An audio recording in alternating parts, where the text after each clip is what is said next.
সূরাতুল বাকারার ১৭২ নম্বর আয়াতে আল্লাহ তাআলা ইরশাদ করছেন, ইয়া আইয়ুহাল্লাযীনা আমানু কুলু মিন তাইয়্যিবাতি মা রাযাকনাকুম ওয়াশকুরু লিল্লাহি ইন কুনতুম ইয়্যাহু তা'বুদুন।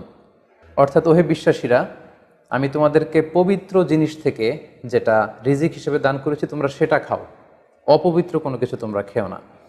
পাশাপাশি সূরাতুল আরাফের ১৫৭ নম্বর আয়াতে আল্লাহ তাআলা ইরশাদ করছেন, ওয়া ইউহিল্লু লাহুমুত তাইয়্যিবাতি ওয়া ইউহাররিমু আলাইহিমুল খাবাইস।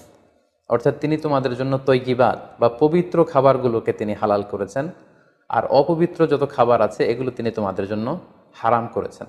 তো কোন জিনিস খাওয়া আমাদের জন্য হালাল আর কোনটা খাওয়া হারাম, এক্ষেত্রে আমরা বিশ্বাসীরা এই মূলনীতি সবসময় অবলম্বন করতে হবে যে যেটা তৈয়িবাত পবিত্র সেটা আমাদের জন্য খাওয়া, সেটা কনজিউম করা আমাদের জন্য হালাল, আর যেটা খাবাইস অপবিত্র সেটা কনজিউম করা আমাদের জন্য হারাম। যেমন কালামুল্লাহ মাজিদ আল্লাহ তাআলা আমাদেরকে জানিয়েছেন যে রক্ত খাওয়া হারাম, যেহেতু এটা খাবাইস।